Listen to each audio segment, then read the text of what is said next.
نحمدہ ونصلی علی رسولہ الکریم اما بعد اعوذ باللہ السمیع العلیم من الشیطان الرجیم من ہمزہ ونفخہ ونفثہ بسم اللہ الرحمن الرحیم۔ آج انشاءاللہ سورۃ البقرہ کا چوتھا رکوع، اس کا لفظی ترجمہ اور پھر اس کی تفسیر ہم پڑھیں گے۔ وَإِذْ قَالَ، اور جب کہا، ربک، تمہارے رب نے، للملائکۃ، فرشتوں سے، انی، بے شک میں، جاعل، بنانے والا ہوں، فی الارض، زمین میں، خلیفتاً، ایک خلیفہ۔ قالوا، ان سب نے کہا، اتجعل، کیا تو بنائے گا، فیہا، اس میں، من یفسد، جو فساد مچائے گا، فیہا، اس میں، ویفسق الدماء، اور وہ بہائے گا خون، زمین میں فساد مچائے گا اور خون بہائے گا۔ وَنَحْنُ نُسَبِّحُ، اور ہم تسبیح بیان کرتے ہیں، بحمدک، تیری تعریف کے ساتھ، وَنُقَدِّسُ، اور ہم پاکی بیان کرتے ہیں، لکا، تیرے لیے۔ قال، اس نے کہا، اللہ تعالیٰ نے کہا، انی، بے شک میں، اعلم، میں جانتا ہوں، ما لا، جو نہیں، تعلمون، تم سب جانتے۔ وعلم، اور اس نے سکھا دیے، آدم کو، اسماء، نام، کلہا، وہ سب، ثم، پھر، عرضہم، ان کو پیش کیا، علی الملائکۃ، فرشتوں پر، فقال، پس اس نے کہا، انبئونی، بتاؤ تم سب مجھے، باسماء ہؤلاء، ان کے نام، ان، اگر، کنتم صادقین، تم ہو سب سچے۔ قالوا، ان سب نے کہا، سبحانک، تو پاک ہے، لا علم لنا، نہیں کوئی علم ہمیں، الا، مگر، ما، جو، علمتنا، تو نے ہمیں سکھایا۔ علم کا معنی سکھایا، نا کا معنی ہمیں، اور تا کا معنی تو نے، علمتنا، تو نے ہمیں سکھایا۔ انکا، بے شک تو، انتا، تو ہی، العلیم، خوب جاننے والا ہے، الحکیم، حکمت والا ہے۔ قال، اس نے کہا، یا آدم، اے آدم، پھر اللہ رب العالمین نے آدم علیہ السلام سے کہا، اے آدم، انبئونی، انہیں بتا دو، باسمائہم، ان کے نام۔ فلما، پس جب، انبأہم، اس نے ان کو بتائے، باسمائہم، ان کے نام۔ قال، اس نے کہا، الم، کیا نہیں، اقل لکم، میں نے کہا تھا تم سے، انی اعلم، کہ بے شک میں جانتا ہوں، غیبہ، چھپی ہوئی باتیں، السماوات، آسمانوں، اور، والارض، زمین کی، اور، اعلم، میں جانتا ہوں، ما، جو، تبدون، تم سب ظاہر کرتے ہو، وما، اور جو، کنتم، ہو تم، تکتمون، سب چھپاتے، وَإِذْ، اور جب، قلنا، ہم نے کہا، للملائکۃ، فرشتوں سے، اسجدوا، تم سب سجدہ کرو، لآدم، آدم کو، فسجدوا، تو سب نے سجدہ کیا، الا ابلیس، سوائے ابلیس کے، ابا، اس نے انکار کیا، واستکبر، اور اس نے تکبر کیا، وکان من الکافرین، اور وہ ہو گیا کافروں میں سے۔ وقلنا، اور ہم نے کہا، یا آدم، اے آدم، اسکن انت، آپ رہو،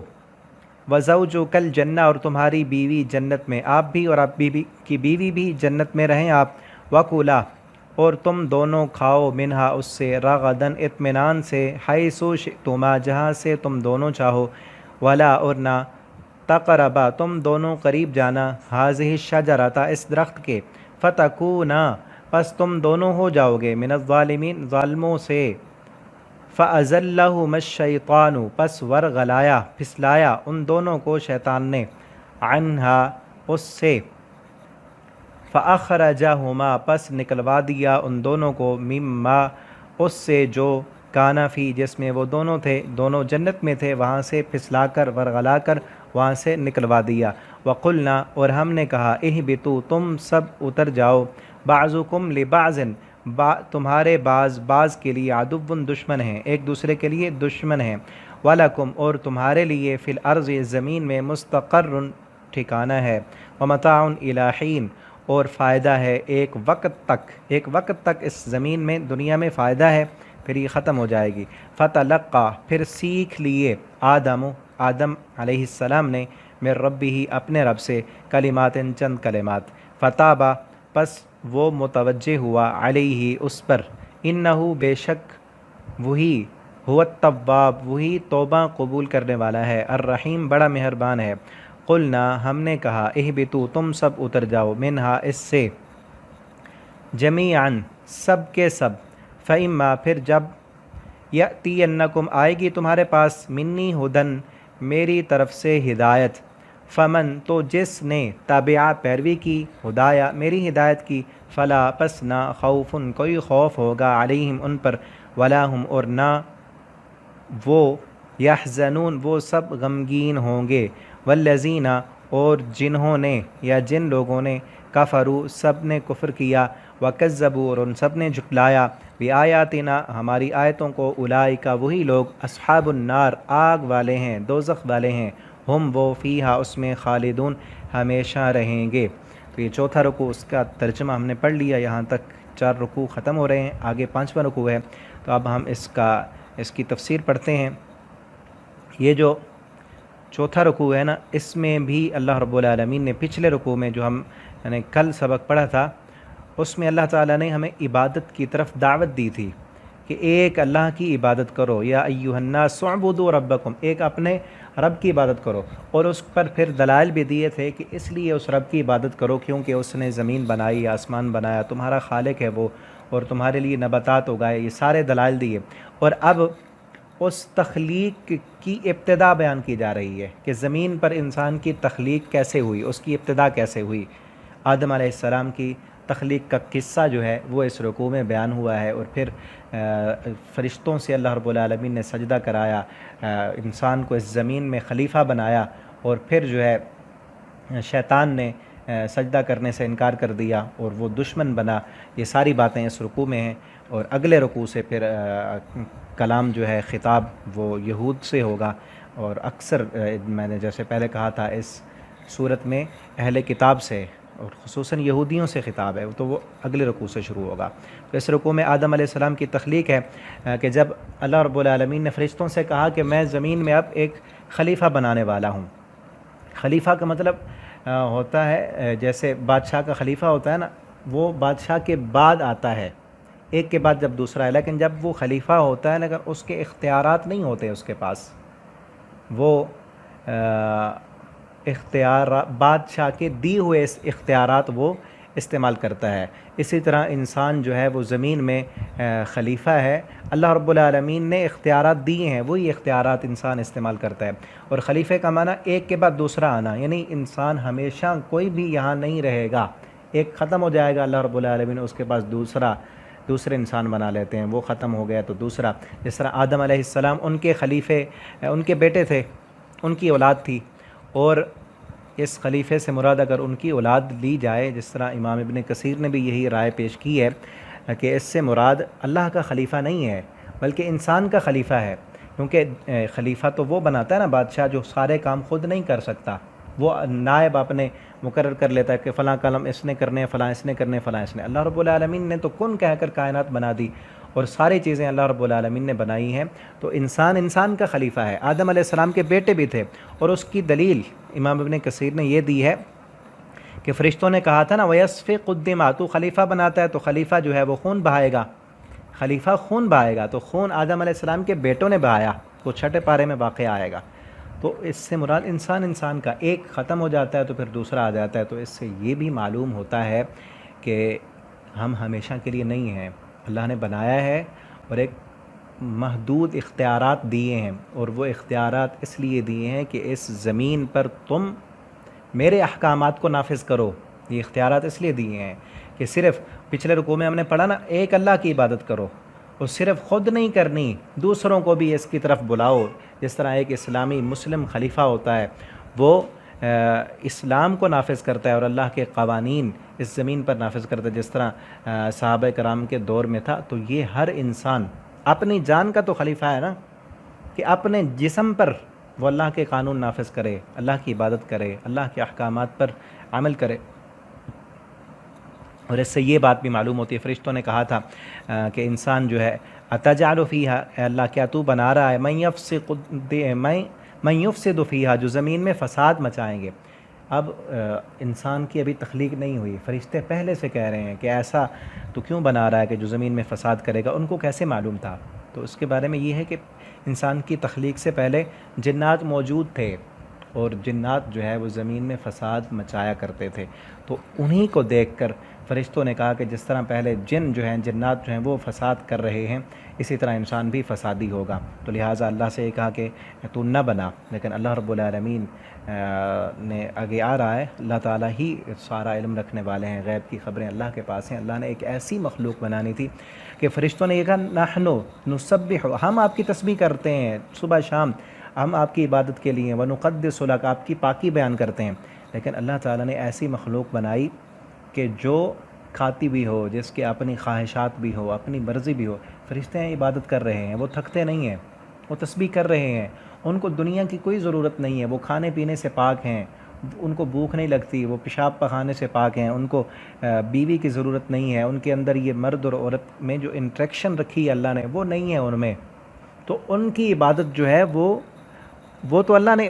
پیدا ہی عبادت کے لیے کیا ہے۔ انسان کو اللہ نے اس لیے بنایا کہ انسان میں اللہ نے دنیا کی ضرورتیں بھی رکھیں، دنیا کی لالچ اور دنیا کی محبت بھی رکھی، اور شہوت بھی رکھی ہے اس میں، اور اپنی بھوک بھی رکھی ہے اس میں، ساری ضرورتیں ساری چیزیں رکھ کر پھر اللہ نے حکم دیا کہ یہ دنیا کی چمک اور اس کی محبت بھی ہے، لیکن اب اللہ تعالیٰ فرماتے ہیں میں دیکھنا چاہتا ہوں کہ یہ ساری چیزیں ہونے کے باوجود میرا فرما بردار کون بنتا ہے۔ تو جو یہ سب ہونے کے بعد، جو انسان یہ سب ہونے کے باوجود بھی اپنی منمانی اور اپنی مرضی چھوڑ کر اللہ کی طرف آئے گا، تو اللہ رب العالمین نے اس انسان کو فرشتوں سے بھی اعلیٰ بنایا ہے۔ اور اسی رکوع میں پڑھیں گے اللہ نے آدم علیہ السلام کو پھر فرشتوں سے سجدہ کروایا، اور پھر اللہ رب العالمین نے وعلم آدم الاسماء، آدم علیہ السلام کو کچھ چیزوں کے نام سکھائے، کیونکہ اس دنیا میں بھیجنا تھا، تو دنیا میں جو چیزیں تھیں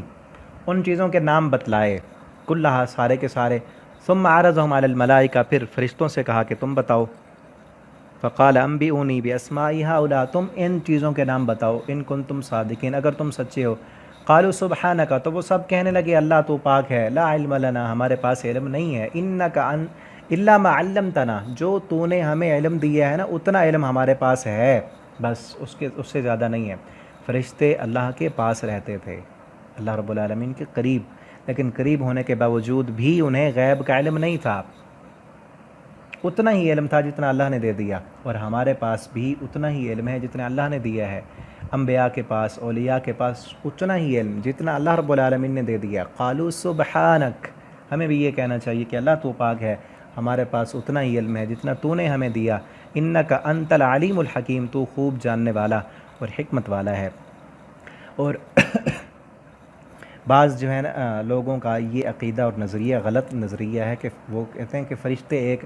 باطنی طاقت کا نام ہے، فرشتے کوئی الگ سے مخلوق نہیں ہے، بلکہ اس قرآن کی آیت سے اور باقی دلائل سے یہی معلوم ہوتا ہے کہ فرشتے اللہ رب العالمین کی ایک الگ مخلوق ہیں،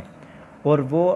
لا یعصون اللہ ما امرہم، لمحہ برابر بھی اللہ کی نافرمانی نہیں کرتے، جن جن کاموں پر اللہ نے مامور کیا ہے وہ کر رہے ہیں، اور اسی دنیا میں بھی موجود ہیں، ہمارے دو کندھوں پر بیٹھے ہوئے ہیں کرامن کاتبین، جو لکھ رہے ہیں، ایک نیکیاں لکھ رہا ہے، ایک برائیاں لکھ رہا ہے، اور ہمارے آگے پیچھے اور دائیں بائیں اللہ کی طرف سے فرشتے مامور ہیں حفاظت کے لیے۔ کئی ہمارے کام وہ فرشتے ان کی طاقت شامل ہوتی ہے تو ہم کر سکتے ہیں، کیونکہ دنیا کا پورا نظام اللہ رب العالمین کی طرف سے وہ فرشتے چلا رہے ہیں۔ قرآن میں ہے کہ ہم لہو معقبات من بین ایدیہم ومن خلفہ یحفظونہ من امر اللہ، اللہ کی طرف سے معقب نگران فرشتے موجود ہیں، آگے اور پیچھے وہ حفاظت کرتے ہیں۔ اور ہم دیکھتے ہیں کئی مرتبہ ایسے ہوتا ہے کہ ایکسیڈنٹ ہوا گاڑی میں، کئی بندوں کی ٹانگیں ٹوٹ گئیں، کئی وہیں پر فوت ہو گئے، کئیوں کے سر جو ہے نا وہ پھٹ گئے، اور اسی ہی گاڑی میں کچھ لوگ ایسے بھی تھے جن کو ایک خراش تک بھی نہیں آئی، ایک خراش بھی نہیں آئی۔ وہ کیا ہوتا ہے سارا؟ اللہ رب العالمین کی طرف سے ان فرشتوں کو حکم دیا ہوتا ہے کہ یہاں پہ ایکسیڈنٹ کرنا ہے، فلاں کی ٹانگ توڑنی ہے، فلاں کا ہاتھ توڑنا ہے، فلاں کی آنکھ نکالنی ہے، فلاں کو یہ نقصان پہنچنا ہے، فلاں کو مار دینا ہے یہیں پر، اور فلاں بندے کو بغیر کسی خراش کے یہاں سے محفوظ رکھنا ہے۔ وہ سارے کام، دنیا کا یہ سارا نظام وہ اللہ کے فرشتے چلا رہے ہیں اللہ کے حکم سے، لا یعصون اللہ، اللہ ایک لمحہ بھر بھی اللہ کی نافرمانی نہیں کرتے۔ لیکن اللہ رب العالمین نے انسان کو اس دنیا میں اختیار دیا ہے، پھر اس لیے آگے آ رہا ہے نا، قال یا آدم، اور پھر آدم علیہ السلام سے کہا کہ اے آدم آپ نام بتائیں، تو آدم علیہ السلام نے انبأہم باسمائہم، وہ سارے نام بتائے۔ پھر اللہ رب العالمین نے کہا الم اقل لکم انی اعلم، میں نے کہا نہیں تھا کہ میں ہی غیب زمین و آسمان کا جاننے والا ہوں، اور میں جانتا ہوں چھپی ہوئی چیزیں جو تم نہیں جانتے۔ اور پھر آگے وَإِذْ قُلْنَا لِلْمَلَائِكَةِ اسْجُدُوا لِآدَمَ، اور پھر ملائکہ سے کہا گیا اسجدوا لآدم، کہ تم سب آدم سے سجدہ کرو، فسجدوا الا ابلیس، تو سب نے سجدہ کیا، ابلیس نے نہ کیا۔ ایک تو آدم علیہ السلام کی شان ہے اس میں کہ تمام فرشتوں سے سجدہ کرایا، اور یہ شان بشر کی نہیں ہے، اور یہ واقعہ آگے بھی آئے گا کئی مقامات پر، مکی صورتوں میں بھی ہے، یہ بشر کی نہیں ہے۔ جب انسان آدم علیہ السلام کو بنا لیا نا، تو اللہ رب العالمین نے کہا کہ جب میں آدم کو بنا لوں تو پھر وَنَفَخْتُ فِيهِ مِن رُوحِي، جب میں اس میں اپنی روح پھونک لوں تو پھر سجدہ کرنا ہے۔ سجدہ بشر کو نہیں، جسم کو نہیں، بلکہ روح کو، جو اللہ رب العالمین نے روح ڈالی اس کو سجدہ کرایا، اور جس روح کو اللہ رب العالمین نے جو ہے بلندیاں دی ہیں، اصل مقام اسی روح کا ہے۔ تو تمام فرشتوں نے سجدہ کیا، اور یہ فرشتوں کا سجدہ اسی لیے تھا کہ کیونکہ کائنات کا نظام وہی قوتیں بنا رہی ہیں، چلا رہی ہیں، تو اللہ رب العالمین نے ان قوتوں پر انسان کو فوقیت دینی تھی، تو اسی لیے فوقیت یہی ہے کہ ان تمام فرشتوں کی قوتوں کو انسان کے سامنے جھکا دیا کہ اب اختیارات ہیں انسان کے پاس۔ ہم مسجد میں جانا چاہیں فرشتے ہمیں جانے دیتے ہیں، ہم گناہ کرنا چاہیں فرشتے نہیں روکتے۔ اللہ کے فرشتے تو ہیں، اختیار ہے، ایک فرشتہ پر مار دے پوری زمین و آسمان کا نظام جو ہے وہ تہ و بالا ہو جائے، اتنی قوت اور طاقت والے ہیں۔ لیکن کوئی انسان زنا کرتا ہے تو فرشتے روکتے نہیں ہیں، کوئی انسان اللہ کو گالیاں دیتا ہے تو فرشتے اس کی روح نہیں نکالتے، فرشتے اس کو کچھ نہیں کہتے، فوراً سزا نہیں دیتے، کیونکہ انسان کو دنیا میں بھیج کر اللہ نے اختیار دیے ہیں اور اشرف المخلوقات بنایا ہے۔ تو اب انسان کو چاہیے کہ وہ سنبھل جائے، اپنی من مانی اور اپنی مرضی نہ کرے، بلکہ ان قرآن کے احکامات کو اور اللہ رب العالمین کے اس پوری کائنات کے نظام کو سمجھے۔ جب چاہیں اللہ رب العالمین اپنی کن کہہ کر، اور ان جو اللہ کے نظام چلانے والے فرشتے ہیں ان کو کہہ کر وہیں پر روح نکال لیں، لیکن نہیں، مہلت دی ہوئی ہے ہر انسان کو۔ تو پھر وہاں پر ابلیس نے سجدہ نہ کیا، الا ابلیس نے نہ کیا، ابا واستکبر، اس نے تکبر کیا۔ پہلی بات تو یہ ہے کہ فرشتوں کے ساتھ ابلیس کا تذکرہ آیا ہے نا، تو کئی لوگ سمجھتے ہیں کہ یہ ابلیس بھی فرشتہ تھا، بلکہ نہیں ہے۔ یہ ابلیس جو ہے، ابلیس کا اصل معنی ہے مایوس ہونے والا، اللہ کی رحمت سے مایوس ہونے والا۔ یہ مایوس ہو گیا اللہ کی رحمت سے، اس کو پتہ ہے کہ اب میرا انجام جو ہے وہ برا ہے، میں نے جانا ہے جہنم میں، تو اس نے اللہ رب العالمین سے کہا کہ میں بھی جاؤں گا تو تیری مخلوق کو، آدم علیہ السلام، اس کی وجہ سے تو نے، اس بشر کی وجہ سے مجھے راندہ درگاہ کیا ہے، دھتکارا ہے، تو میں اس کی نسل کو بگاڑوں گا، اسے بھی لاؤں گا اپنے ساتھ۔ ہم تو ڈوبے ہیں صنم، تمہیں بھی ساتھ لے ڈوبیں گے۔ وہی کام ہے کہ میں تو جاؤں گا اور ساتھ میرے اور بھی کئی لوگ ہوں گے جہنم۔ اللہ رب العالمین نے پھر کہا کہ تیرے ساتھ میں بھر دوں گا، جو تیرے پیچھے چلے گا نا تو اس کو بھی میں تیرے ساتھ ہی جہنم میں داخل کروں گا۔ تو پہلی بات کا جو یہ فرشتہ تھا یہ جنوں میں سے تھا، قرآن میں اور جگہ پر ہے کان من الجن، سورہ کہف کے اندر ہے کان من الجن ففسق عن امر ربی، یہ جنوں میں سے تھا، تو اس نے اللہ رب العالمین کی نافرمانی کی، تو اس لیے اللہ نے اسے دھتکار دیا، ابا، انکار کیا اس نے سجدے سے۔ انکار کیوں کیا؟ واستکبر، تکبر کیا۔ اور تکبر کس بات پر تھا؟ یہ سورۃ الاعراف میں ہے، وہاں پر تفصیلاً یہ واقعہ ہے۔ تو کہنے لگا کہ اللہ میں اس کو سجدہ کروں، خلقتنی من نار وخلقتہ من طین، اللہ تو نے مجھے آگ سے بنایا ہے، اس کو مٹی سے بنایا ہے، آگ جو ہے وہ اوپر کو جاتی ہے، مٹی جو ہے وہ نیچے جاتی ہے، تو میں بلند ہوں، بلند ہو کے میں نیچے رہنے والے کو کیوں سجدہ کروں؟ اللہ کا حکم تھا تو کر لینا چاہیے تھا نا۔ اللہ کے حکم کے مقابلے میں اپنی عقل کو پیش کیا، اپنے آپ کو بڑا بنایا، واستکبر، استکبار کیا، تکبر کیا۔ تو جو بندہ بھی تکبر کرے گا نا، نبی کریم صلی اللہ علیہ وسلم کا فرمان ہے، جس انسان میں رائی کے دانے کے برابر بھی تکبر ہو وہ انسان جنت میں نہیں جائے گا۔ کانا من الکافرین، تھا وہ کافروں میں سے تھا۔ اس کانا کے نا دو عربی لغت میں معنی ہوتے ہیں، ایک کانا تامہ ہوتا ہے اور ایک کانا ناقصہ ہوتا ہے۔ کانا تاما ہو تو اس کا معنی ہوتا ہے تھا وہ کافروں میں سے، اور اگر کانا ناقصہ ہو تو اس کا معنی ہے وہ ہو گیا، جس طرح یہاں بھی لکھا ہوا ہے کہ وہ ہو گیا، کہ پہلے نہیں تھا، ہو گیا، یہ اس کام کی وجہ سے وہ کافروں میں سے ہو گیا۔ اور اگر کانا تاما بنا کر بھی معنی کرے نا کہ تھا وہ کافروں میں سے، کہ کفر اس کے اندر پیوست تھا، لیکن فرما برداری کا فرشتوں کے ساتھ رہنے کی وجہ سے فرما برداری کا لبادہ اڑا ہوا تھا وہ اصل کفر اور نافرمانی اس کے اندر موجود تھی پہلے سے۔ وقلنا، اور پھر آگے ہے کہ یا آدم علیہ السلام سے پیدا کرنے کے بعد کیا کیا؟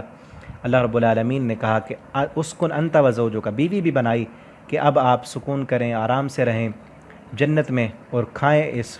کے پھل رغدن، اطمینان سے، جہاں سے بھی آپ چاہیں، لیکن ساتھ یہ بھی ہے لا تقربا هذه الشجرہ، اس درخت کے قریب نہیں جانا۔ یہ درخت کس چیز کا تھا؟ قرآن میں نہیں ہے، نبی کریم صلی اللہ علیہ وسلم نے بھی کوئی وضاحت نہیں کی، نہیں بتایا کہ یہ درخت کس چیز کا تھا۔ بعض مفسرین نے کہا ہے کہ یہ گندم کا تھا، انگور تھا، لیکن بلا دلیل باتیں ہیں، دلیل اس کی نہیں ہے، بس درخت تھا۔ اور یہ کیوں کہا؟ کیونکہ کچھ پابندیاں بھی سکھانی تھیں۔ تو پھر کیا ہوا؟ فتکون، اللہ نے کہا فتکون من الظالمین، آپ ظالموں میں سے ہو جائیں گے۔ فازلہم الشیطان، شیطان نے پھسلا دیا، بہکایا، پھسلا، کیونکہ ابھی اللہ سے کہہ کر آیا تھا نا کہ میں پھسلاؤں گا، سیدھے راستے پر بیٹھوں گا، وہ آئے گا سورۃ الاعراف میں کہ سیدھے راستے پر بیٹھ کر آدم علیہ السلام کو پھسلانے کے لیے پہنچ گیا، ورغلایا، قسمیں اٹھائیں، وقاسمہما انی لکما لمن الناسین، اور کہا کہ اگر تم اس درخت کو کھا لو گے نا تو ہمیشہ ہمیشہ کے لیے تم جو ہے فرشتے بن جاؤ گے، یا اسی جنت میں ہمیشہ رہو گے، تمہیں کوئی نکال نہیں سکے گا۔ لیکن جیسے ہی آدم علیہ السلام نے وہ کھایا، غلطی ہوئی، پھسل گئے، گناہ کر لیا، تو اللہ رب العالمین نے فوراً جو ہے حکم دیا، قلنا، اللہ فرماتے ہیں ہم نے کہا اہبطوا، اب تم اتر جاؤ، جنت سے اتر جاؤ، جنت میں ہی اوپر ہی جنت ہے، اور اوپر ہی اللہ رب العالمین نے آدم علیہ السلام کو بنایا تھا۔ اتر جاؤ، بعضکم لبعض عدو، بعض تمہارا بعض کے لیے دشمن ہے۔ اب بعض کے لیے دشمن ہے، ایک تو یہ ہے کہ شیطان کی اور انسان کی آپس میں دشمنی ہے، اور دوسرا یہ ہے بعضکم لبعض عدو سے مراد یہ ہے کہ انسان بھی انسان کے آپس میں دشمن ہے، انسان کے آپس میں دشمن ہے، جیسے قرآن میں اور جگہ پر ہے نا کہ یا ایھا الذین آمنوا ان من ازواجکم واولادکم عدوا لکم، بے شک تمہاری بیویوں اور تمہاری اولاد میں تمہارے دشمن ہیں۔ وہ کیسے ہیں دشمن؟ کہ بسا اوقات بیوی جو ہے، عورت جو ہے وہ مرد کو پھسلاتی ہے، بسا اوقات مرد جو ہیں وہ عورتوں کو گمراہ کرتے ہیں، اور اگر خامند اور بیوی ہیں، ایک خامند نیک کام کرنا چاہتا ہے، اچھا کام کرنا چاہتا ہے، بیوی رکاوٹ بنتی ہے تو دشمن ہے۔ بیوی نیک کام کرنا چاہتی ہے، خامند اس نیکی کے کام میں رکاوٹ بن جاتا ہے تو دشمن ہے۔ اولاد نیکی کے کاموں میں جو ہے والدین کے لیے رکاوٹ بن جاتی ہے تو اولاد دشمن ہے۔ تو اسی لیے فرمایا کہ فاحذروہم، اللہ نے فرمایا ان سے ڈر جاؤ، بچ کر رہنا ہے۔ جو انسان بھی اللہ کے راستے میں، دین کے راستے میں، نیکی کے راستے میں رکاوٹ بنتا ہے وہ دشمن ہے، ٹھیک ہے نا؟ تو ان سے بچ جانا چاہیے، اللہ رب العالمین کی فرما برداری کرنا چاہیے۔ وَلَكُمْ فِي الْأَرْضِ مُسْتَقَرٌّ وَمَتَاعٌ إِلَىٰ حِينٍ، اور تمہارے لیے اب زمین میں ٹھکانہ ہے، رہنا ہے۔ وَمَتَاعٌ إِلَىٰ حِينٍ، ایک وقت تک کے لیے فائدہ ہے۔ اس سے یہ معلوم ہوا کہ دنیا ہمیشہ کے لیے نہیں ہے، ایک وقت تک کا اس میں فائدہ ہے، اس میں لذتیں ہیں، سکون ہے اور آرام ہے، کہ ایک حد تک۔ اس کے بعد کیا ہے؟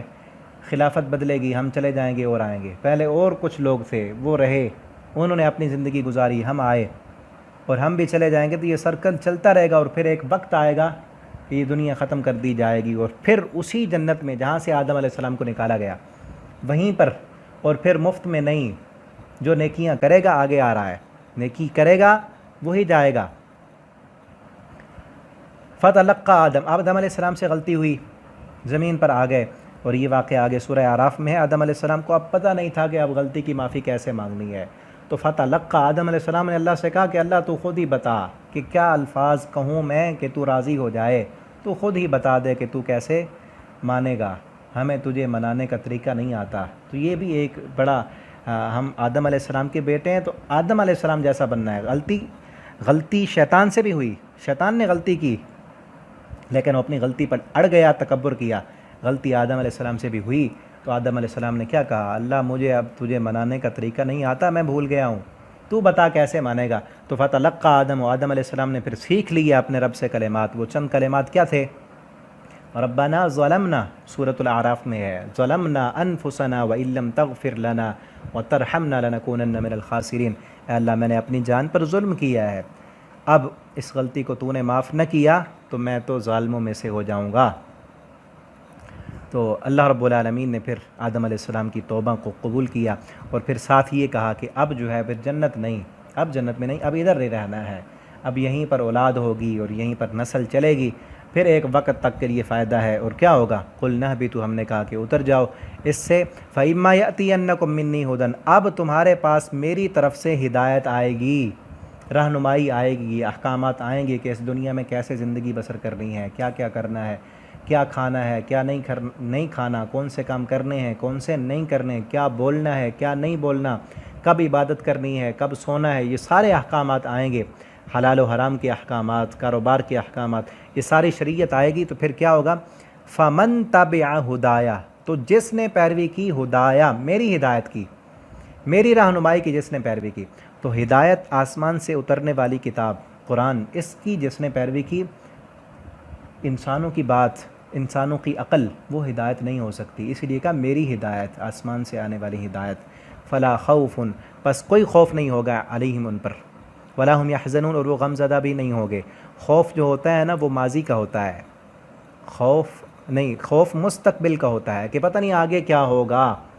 اور یحزنون غم جو ہوتا ہے وہ ماضی کا ہوتا ہے۔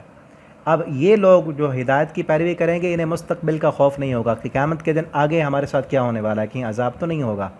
انہیں کوئی خوف نہیں ہوگا، اور دنیا میں پیچھے جو زندگی گزاری ان پر بھی وہ غمگین نہیں ہوگے کہ ہم نے گناہ کی، یہ نافرمانیاں کی، بلکہ وہ اس پر بھی خوش ہوں گے کہ دنیا میں ہم اللہ کی فرما برداری کی زندگی بسر کر کے آئے، اب آگے ہمارے لیے اللہ نے ہماری من پسند اور ہماری مرضی کی زندگی ہمیں دینی ہے۔ اور والذین کفروا وکذبوا بآیاتنا، وہ لوگ جنہوں نے کفر کیا، وکذبوا بآیاتنا، اور ہماری آیتوں کو جھٹلایا، فاولئک اصحاب النار، یہ آگ میں جانے والے ہیں۔ کفر کیا یعنی جو ہدایت آسمان سے آئے گی اس ہدایت کا انہوں نے انکار کر دیا، ہماری آیتوں کو جھٹلایا، وہ جنت میں نہیں جائیں گے۔ آدم علیہ السلام کو تو نکالا گیا، اب اولاد آدم ساری جنت میں نہیں جائے گی،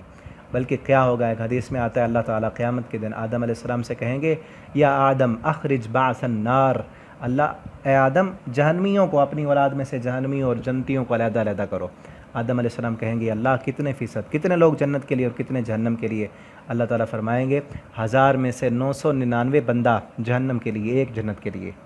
ایک جنت کے لیے، رونگٹے کھڑی کر دینے والی حدیث ہے، صحیح البخاری میں ہے، 1000 میں سے 999 جہنم میں، ایک جنت میں، کیونکہ اب دیکھ لیں فرمان برداری کرنے والا ایک ہوتا ہے، ہزاروں میں ایک بنے اگر جنت میں جانا ہے، یہ نہ کہیں کہ سارے ہی تو ایسے کرتے ہیں، آج دلیل یہ ہوتی ہے کہ سبھی لوگ تو ایسے کر رہے ہیں، کسی کو کون نماز نہیں پڑھتے، سارے تو ایسے ہیں، باپ کون سا پڑھتا ہے، بھائی نہیں پڑھتے، سارے نہیں پڑھتے ہیں، تو دین پر چلیں، شریعت پر چلیں، یہ نہ دیکھیں کہ اکثریت کیا کر رہی ہے، لوگوں کو نہ دیکھیں، فمن تبع ہدایا، اللہ کے احکامات جو اللہ نے دیے ہیں، اس قرآن کو پڑھیں، اس قرآن کو سمجھیں، اس قرآن کے مطابق اپنی زندگی بسر کریں، یہی ہے ہدایت آسمان سے نازل ہونے والی، تو کیا ہوگا؟ فلا خوف، ماضی کا کوئی خوف نہیں ہوگا۔ اور اس سے یہ بھی ہے، آگے آئے گا ابھی 2-4 رکوع کے اندر، آگے اللہ تعالیٰ فرماتے ہیں ہم نے اس ہدایت کو اتارا ہے نا، جو دنیا میں اس ہدایت کے پیچھے چلے گا دنیا میں بھی اس پر کوئی خوف نہیں ہوگا، پریشانیاں، ہم اور غم، مشکلیں نہیں آئیں گی۔ اور آپ نے 3-4 دن سے یہ جو سبق پڑھ رہے ہیں نا، آپ تجربہ کریں، اس قرآن کو غور سے پڑھیں، غور و فکر کریں اس پر، اور روزانہ پڑھیں، روٹین بنا لیں، دنیا کی پریشانیاں قرآن پڑھنے سے دور ہو جاتی ہیں، کوئی اور حل اور طریقہ نہیں ہے دنیا کی پریشانیوں سے، غموں سے، دکھوں سے بچنے کا۔ دنیا کی پریشانیوں، دکھوں اور غموں سے بچنا ہے، دنیا میں سکون چاہیے، قرآن کو توجہ کے ساتھ پڑھیں، قرآن کو وقت دیں، اس کو دیکھ کر بھی پڑھیں، اس کی تلاوت بھی سنیں، اس کا ترجمہ بھی پڑھیں، اس پر غور و فکر بھی کریں، اپنے بچوں کو بھی پڑھائیں۔ یہ قرآن دنیا میں آپ کے دل کو لذتوں اور سکون سے بھر دے گا، پریشانیوں سے آپ کو دور لے جائے گا، اور دنیا میں بھی پریشانیوں سے دور لے جائے گا، اور آخرت میں بھی یہی قرآن ہمارے لیے سفارشی بنے گا اور جنت میں جانے کا ذریعہ بنے گا۔ اللہ تعالیٰ سے دعا ہے اللہ تعالیٰ ہمیں قرآن کو پڑھنے، سمجھنے اور اسی کے مطابق زندگی بسر کرنے کی توفیق دے۔ یہ 4 رکوع ہم نے پڑھ لیے، آگے بنی اسرائیل، یا بنی اسرائیل، بنی اسرائیل سے خطاب ہوگا، اور اگر آپ کا کوئی کمنٹ ہو آپ کچھ بھی پوچھنا چاہتے ہیں نیچے کمنٹ کر کے، فیس بک پر دیکھ رہے ہیں یا یوٹیوب پر، نیچے کمنٹ کر کے آپ پوچھ سکتے ہیں، واٹس ایپ پر بھی آپ رابطہ کر سکتے ہیں۔ اللہ تعالی ہمیں عمل کی توفیق دیں۔ والسلام علیکم ورحمۃ اللہ وبرکاتہ۔